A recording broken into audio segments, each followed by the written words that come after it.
जी हाँ मित्रों, स्पोर्ट्स के कुछ करंट अफेयर्स में देख रहा था, उसमें से लेते हैं जीवन बोध और यूपीएससी बोध।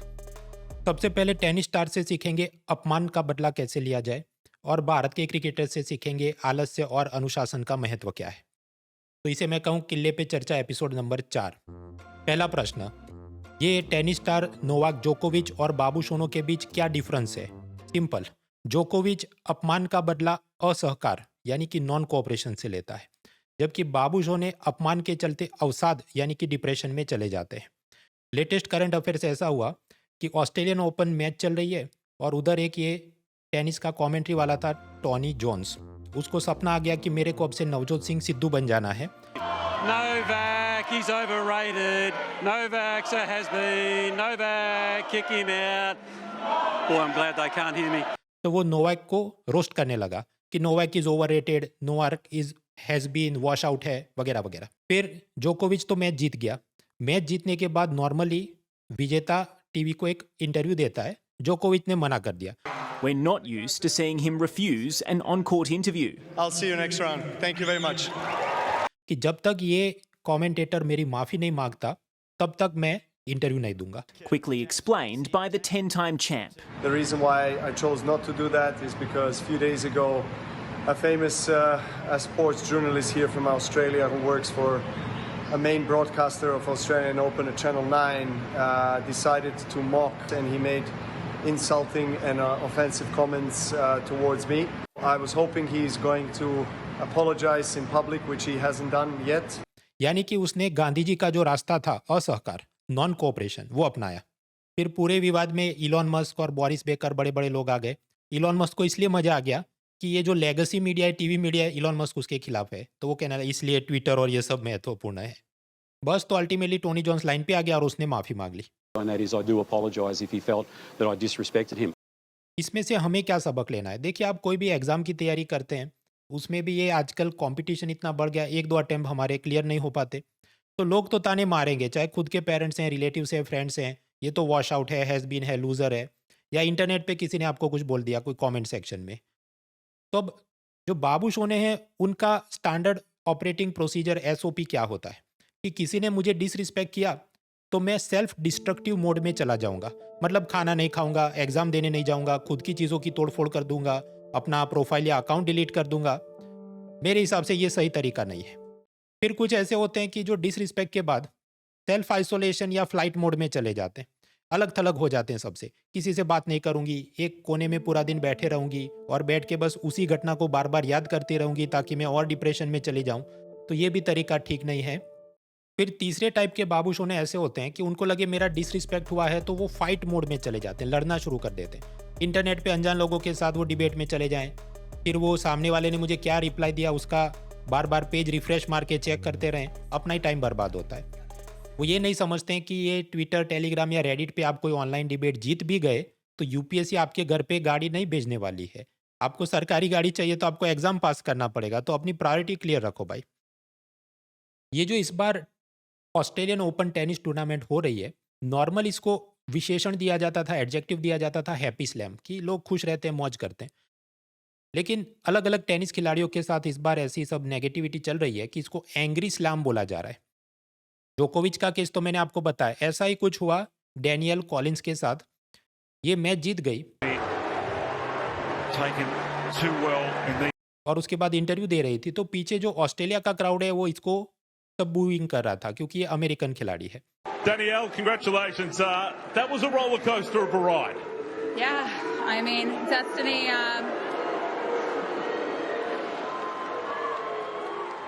लेकिन फिर बैन ने उन सब पे ध्यान नहीं दिया, सामने उल्टा जवाब दिया कि मैं तो खेल रही थी, तो मैं बस यही सोच रही थी कि एक बड़ा फैट पेचेक मिलेगा और मैं तो वेकेशन पे जाऊंगी। You know, I was thinking during the match, I was like, if I'm out here, I might as well just take that big fat paycheck. And Coco and I we love a good 5-star vacation. So part of that check is going to go towards that. So thank you guys. Thanks for coming out here and supporting us tonight. यानी कि अपनी सफलता से इन सारे bullies को बहन ने चुप करा दिया। I think that just the frustration of knowing that she didn't have a lot of support out here. उसके मुकाबले एक और महिला खिलाड़ी है, नाओमी ओसाका। उसको क्राउड में से कोई थोड़ा भी कुछ नेगेटिव बोल दे तो वो बहन तुरंत डिस्टर्ब हो जाती है और फिर वो मैच हार जाती है। ये कुछ साल पहले की घटना है। वो खेल रही थी और क्राउड में किसी ने बूइंग शुरू किया कि नाओमी यू सक। After being heckled by a spectator in the stands. Right there. Listen again. तो ये गई सीधी रेफरी के पास कि ये जो फैन या ऑडियंस में है उसको आप स्टेडियम से बाहर निकालिए, मैं खेल पे फोकस नहीं कर पा रही, या फिर कि आप मुझे माइक दीजिए तो मैं उसको रिप्लाई दे सकूं। A visibly upset Osaka asking the chair umpire to have the heckler removed, but the umpire rejecting her request. तो रेफरी ने बोला बहन तुम अपने खेल पे ध्यान दो, ये सब नहीं होगा। लेकिन बस ये इसके दिमाग में वो डिस्टर्ब हो गई और बाकी का मैच ठीक से नहीं खेल पाई और वो हार गई। And I don't know why, but like it went into my head and it got replayed a lot. तो इसमें से आप भी सबक लो। देखिए एग्जाम करीब आती है, कोई ना कोई कुछ बोलते रहे, आप उसमें खुद डिस्टर्ब हो जाएंगे तो आपकी तैयारी और परीक्षा बिगड़ती है। तो नाओमी ओसाका नहीं बनना है जीवन में। तो मैं आपको बता रहा था जब आप खेलने गए, एग्जाम देने गए, तो फिर बुलिस को दिमाग पे हावी नहीं होने देना चाहिए।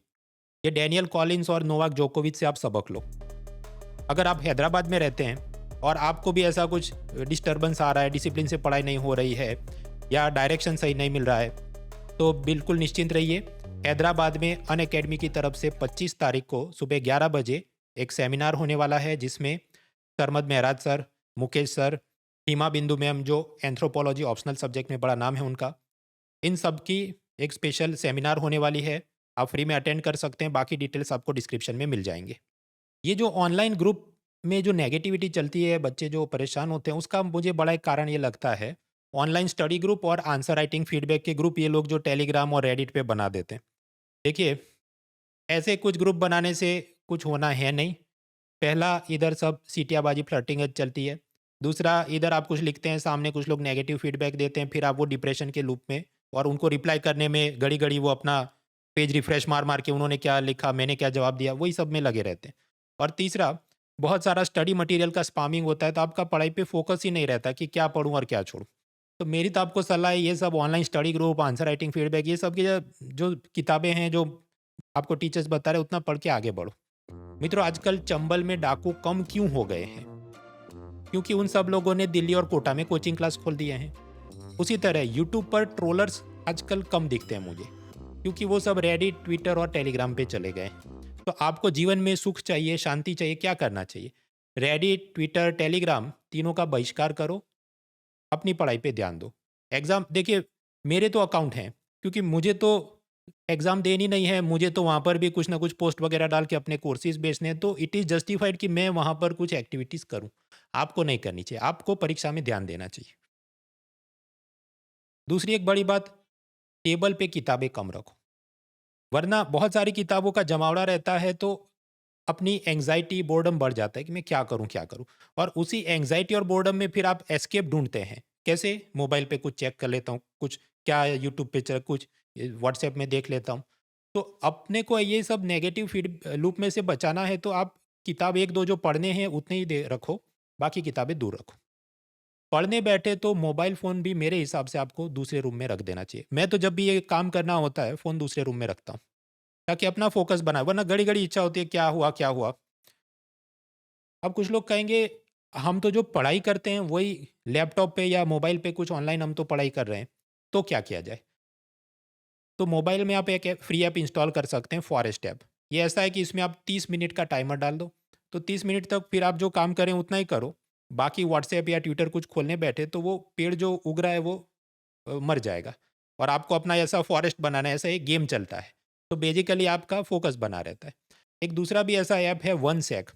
वन सेक ऐसा कि जितनी बार आप ये इंस्टाग्राम या ट्विटर या कुछ खोलते हो, तो वो आपको कहेगा कि do you want to really open it, take a deep breath, एक गहरी सांस लीजिए। वो 3-4 सेकंड तक टाइमर चलेगा, फिर वो उतरेगा, फिर आपको कहेगा क्या फिर से तुमको अभी खोलना है। तो ऑब्वियसली 3-4 सेकंड आप सांस अंदर लेते हैं और खुद पे रिफ्लेक्शन करते हैं, तो आपका दिमाग ठीक हो जाता है, भाई नहीं देखना है मुझे। तो ये भी एक अच्छी ऐप है, इसको भी आप ट्राई कर सकते हैं। तो मैं आपको बता रहा था कि ये टेनिस खिलाड़ियों से कैसे सीखे अपमान का बदला लेना है, दूसरों से वाद विवाद में उलझ के नहीं, खुद की सफलता को हासिल करके। अभी इसके बाद आगे नेक्स्ट मुद्दा आएगा कि ये इंडियन क्रिकेट टीम से आलस और अनुशासन के बारे में क्या सीखना है। जो मैं अभी आपको बता रहा था, ये ऑनलाइन स्टडी ग्रुप और आंसर राइटिंग फीडबैक के लूप में आप फंसे रहते हैं। वो लूप कैसा है? ट्विटर या रेडिट पे आपने अपना आंसर कॉपी अपलोड किया, फिर किसी एक स्टूडेंट ने या किसी और दूसरे ने फीडबैक दिया, थोड़ी देर बाद सेकंड यूजर कुछ और बोलेगा, तो पूरा दिन आप वो पेज रिफ्रेश मार मार के कि कौन क्या बोल रहा है, कौन अच्छा बुरा बोल रहा है, आप उस डोपामाइन की वो थ्रिल लेने के चक्कर में ही फंसे रहते हैं। कुछ बार क्या होता है कि एक जवाब पे आपको बहुत अच्छा फीडबैक या ज़्यादा फीडबैक दे दिया, किसी और पे कुछ किसी ने लिखा ही नहीं, बोला ही नहीं, क्योंकि अल्टीमेटली ये सब जो फ्री ग्रुप्स हैं उसमें वॉलेंटियर्स रहते हैं। अब वॉलेंटियर का मूड क्या है उस पर बनता है। देखिए, वॉलेंटियर जो आपकी मदद कर रहा है ऐसा, उसका मूड कैसा है उस हिसाब से ज़्यादा या कम फीडबैक देगा। पंक्चुअलिटी की कोई गारंटी नहीं होती। जेंडर बायस भी, कि मान लो फीमेल यूज़र नेम से बनाया हो तो वो उसको पहले प्रायोरिटी पे सॉल्व कर दे वगैरह। हालांकि उसमें उन बहनों का भी कल्याण हो रहा है ऐसा मुझे नहीं लगता, क्योंकि उनको ये ऑनेस्ट एडवाइस नहीं देंगे, खराब जवाब भी हो तो भी नहीं नहीं ठीक है ठीक है, क्योंकि तो मतलब ये पूरी एक कहता भी दीवाना एंड सुनता भी दीवाना head a face, it will be all this answer writing evaluation groups. मैं इन सभी वॉलंटियर्स को कहना चाहूँगा जो एयर हॉस्टेस आपको प्लेन में बोलती है, दूसरों की सहायता से पहले खुद का ऑक्सीजन मास्क लगाएं। यानी कि आप सब लोग अपनी एग्जाम पे फोकस करें। देखिए, आप दूसरों की मदद करना चाहते हैं, that is well and good, I appreciate, community spirit होनी चाहिए। लेकिन फिर आपको क्या उसकी आदत लग जाती है, उसमें भी जो डोपामाइन का थ्रिल मिलता हो कि आपको तुरंत अप्रिशिएशन और वैलिडेशन मिलता है, thank you sir, thank you भैया, थैंक यू दीदी, और उसमें आप पूरा दिन लगे रहते हैं, तो खुद की तैयारी जो करनी है वो करने की जगह आप ये दूसरों की मदद में लगे रहते हैं। तो पहले खुद की एग्जाम क्लियर करो, वो आपको प्रायोरिटी पे रखनी चाहिए। ये आप एक आंसर कॉपी देखो, कितना लाल लाल सब चेक करके दिया। ये अनअकैडमी की तरफ से जो हमारा आंसर राइटिंग प्रोग्राम चलता है उसमें डिटेल फीडबैक दी जाती है और सभी को दी जाती है, क्योंकि समझो यहाँ पर जो इवेल्युएटर्स हमने रखे हैं उनको तो सैलरी दी जाती है, उनका तो पूरा सिस्टम में मॉनिटरिंग होता है, 2 लेवल का रिव्यू होता है कि उसने रिव्यू किया आपका आंसर, और उसके ऊपर हमारे मैनेजर्स होते हैं जो चेक करते हैं कि ये भाई ने ठीक से आपका आंसर रिव्यू किया कि नहीं। तो वॉलंटियर जैसा नहीं है कि मूड अच्छा है तो ज़्यादा फीडबैक देगा, मूड नहीं अच्छा है, know that is not like that. तो ट्विटर टेलीग्राम की जगह अनअकैडमी से या आंसर राइटिंग प्रोग्राम में आपको फ़ायदा है। देखिए, हर एक क्रिकेटर अच्छा कोच बने ये ज़रूरी नहीं है। उसी तरह हर एक व्यक्ति जिसने खुद यूपीएससी में मेंस में अच्छे मार्क्स हासिल किए तो वो ऑटोमेटिकली एक अच्छा इवेल्युएटर बने, वो भी ज़रूरी नहीं। इसलिए वॉलंटियर की जगह ये जो आपको प्रोफेशनल सहायता दी जाती है, they are going to help you better. क्योंकि यहाँ अनअकैडमी पे जिन लोगों को हम रखते हैं तो उसका भी पहले सब इंटरव्यू और असेसमेंट किया जाता है, और ऐसे लोगों को रखा जाता है जिनके मेंस में तो अच्छे मार्क्स हैं ही, लेकिन साथ ही साथ वो क्या फीडबैक भी अच्छे से दूसरों को दे पाता है कि नहीं, उसका शुरू में ऐसा प्रोबेशन या इंटर्नशिप पीरियड होता है, फिर उसका नौकरी आगे चलता है। दिल्ली के कुछ बड़े कोचिंग इंस्टीट्यूट, उनका निबंध का अलग से आंसर राइटिंग मॉड्यूल होता है 8,000 से लेके 11,000, जिसमें सिर्फ आपको पेपर चेक किए जाएंगे, कोई लेक्चर नहीं। फिर जीएस मेंस की ऐसी आंसर राइटिंग की जो उनकी सीरीज होती है 15 से 18,000, उसमें भी कोई लेक्चर नहीं। तो इसमें मैं सबसे सस्ते वाले पकड़ूं 8,000 और 15,000 वाले, तो भी 23,000 रुपये तो सिर्फ टेस्ट सीरीज के चले जाते हैं, जिसमें कोई लेक्चर नहीं, बस आंसर राइटिंग एंड इवेल्युएशन है। उसके मुकाबले अनअकैडमी के अंदर टेस्ट सीरीज भी, प्रीलिम की भी, मेंस की भी, मेंस में भी जीएस भी, एथिक्स भी, ऐसे भी, और साथ ही साथ लेक्चर्स भी, प्रीलिम और मेंस दोनों के, जीएस के लेक्चर, सीसेट का लेक्चर, सब कुछ, और ये भी लाइव लेक्चर, रिकॉर्डेड नहीं, लाइव लेक्चर, और ये सब कुछ आपको मिलता है at an affordable price of 23,999। Affordable इसलिए बोल रहा हूँ क्योंकि ये जो दिल्ली वाले हैं उनका भाव कंपेयर करो, 23,000 में सिर्फ टेस्ट, लेक्चर नहीं, लेक्चर और सब कंबाइन वो तो 2 लाख प्लस जीएसटी 36,000 चढ़ता है। तो देयरफॉर अनअकैडमी, और ऐसा भी नहीं कि सस्ता है तो कम अच्छी क्वालिटी वाला है, प्रोफेशनल टीचर्स हैं, प्रोफेशनल इवेल्युएटर्स हैं। एक ही सब्सक्रिप्शन से सब कुछ अनलॉक होता है, हिंदी, इंग्लिश, बाइलिंगुअल मीडियम के लिए। बाकी डिटेल्स आपको डिस्क्रिप्शन में मिल जाएंगी। 2025 के लिए तो क्रैश कोर्स हमारे हैं ही, वो तो 11,999 प्राइस में, लेकिन सिर्फ प्रीलिम टारगेटेड है। लेकिन आप बात करें जब 2026-27 के लिए प्रीलिम प्लस मेंस वाले मॉड्यूल्स, तो उसमें आपको सब मिलता है। आगे स्पोर्ट्स से जीवन बोध हम ले रहे थे, अपमान का बदला लिया, आलस और अनुशासन जो टीम इंडिया से सीखना है। चाणक्य ने कहा है, कोई भी शिक्षक कभी साधारण नहीं होता, प्रलय और निर्माण उसकी गोद में पलते हैं। और ये भाई गौतम गंभीर ने आजकल कोच के रूप में, क्योंकि कोच भी एक टीचर है, तो वो जो काम करे तो मेरा दिल बाग बाग हो गया। ऑस्ट्रेलिया में खेलने गए थे, टेस्ट मैच में हार गए, उसके बाद कोच गौतम गंभीर ने सबकी हवा टाइट कर दी है। तो गौतम गंभीर ने बीसीसीआई को फिर शिकायत की होगी कि इन सबको टाइट करना है, और 10 पॉइंट की एक डिसिप्लिनरी गाइडलाइन यानी 10 सूत्रीय अनुशासन की सब निर्देशिका जारी की गई है कि क्रिकेट टूर के दौरान ये खिलाड़ी अलग प्लेन और गाड़ी में नहीं जा सकते, सबके साथ एक ही टीम में जाना है, एक ही गाड़ी में जाना है ताकि टीम स्पिरिट बने। ये नहीं कि जो कुछ वीआईपी खिलाड़ी है वो अलग से अपना सब रॉयल एंट्री करते हैं। बीवी को साथ नहीं रख सकते। मैच का ये पूरा टूर चल रहा है, उस दौरान कोई भी एडवर्टाइजमेंट के शूट नहीं कर सकते। प्रैक्टिस में गैर हाजिरी नहीं चलेगी और रणजी और डोमेस्टिक मैचेस भी खेलने होंगे और भी बहुत सारी 10 सूत्रीय कार्यक्रम हैं।